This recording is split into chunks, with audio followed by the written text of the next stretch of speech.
हुकूमत की है, जो हुकूमत इस्लामी जिसको हम कहते हैं। फिर उसके बाद 6 माह मौका मिला इमाम मुज्तबा अलैहिस्सलाम को। उसके बाद एक तौलानी गैप है, कोई हुकूमत मासूम कायम नहीं कर सके। हत्ता इमाम ज़माना अजल्लल्लाहु ताला फ़रजहू शरीफ भी हुकूमत कायम नहीं कर सके और गैबत में चले गए। गैबत सुगरा हुई, फिर गैबत कुबरा हुई। उसके बाद भी एक दौरानिया, और ये पूरा पीरियड बड़ा जुल्म हुआ है तशय्यो के ऊपर। एक डिक्टेटरशिप का माहौल था, जुल्म व बर्बरीत, शिया को बड़ी बेदर्दी के साथ कत्ल किया गया है। ज़ालिम हुकूमतों की जो है वो जो सिलसिले थे वो सारे तारीख़ में मौजूद हैं कि किस तरीके से तशय्यो मुश्किलात से गुज़र के आज हम तक पहुँची है।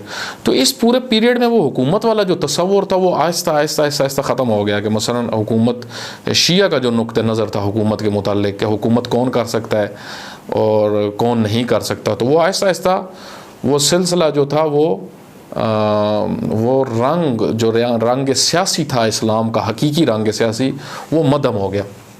फिर गैबत कुबरा जब शुरू हुई तो फ़ुक़हा के लिए भी मुश्किलात उसी तरीके से थी जिस तरह पहले से एक सिलसिला चलता आ रहा था।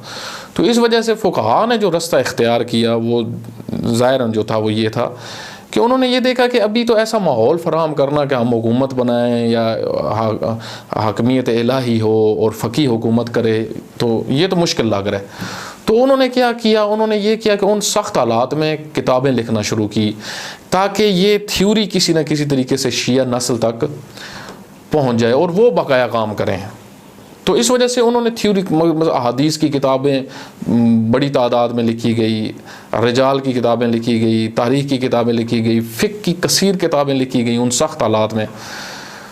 तो उसके अंदर ये सारा मैटर मौजूद था, लेकिन क्योंकि वो ज़माने के तकाज़ों के मुताबिक वो हुकूमत इस्लामी वाला वो तस्वुर आहिस्ता आहिस्ता बिल्कुल जहन से निकल गया था कि हम भी हुकूमत करेंगे। इस वजह से बाद में जब सफ़वी का ज़माना आया तो उलमा को कुछ मसलन हैसियत मिली माशरे के अंदर, लेकिन फिर भी हुकूमत वाला तस्वुर तो नहीं था। या मुहक्किक करकी जो थे उन्होंने कुछ हुकूमत के मामलात में इंटरफेयर किया, तो वो भी एक ख़ास महदूदे तक था, लेकिन बाकायदा एक फ़क़ीह हुकूमत करे ज़माने गैबत में। तो ये इस पूरे पीरियड में ये चीज़ शिया के जहन से निकल चुकी थी तकरीबन अमली तौर पे, और उलमा भी इसको भूल चुके थे कि शिया एक सियासी निज़ाम भी रखते हैं।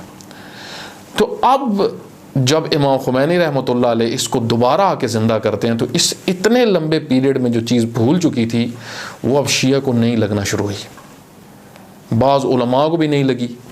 लाज़िम बात है, एक बड़ा गैप आ चुका था, तो उन्होंने कहा जी ये तो खुमैनी लेके आ गया। अवाम ने कहा, अवाम में से भी एक बड़ी तादाद ने कहा तो ये तो खुमैनी का निज़ाम है।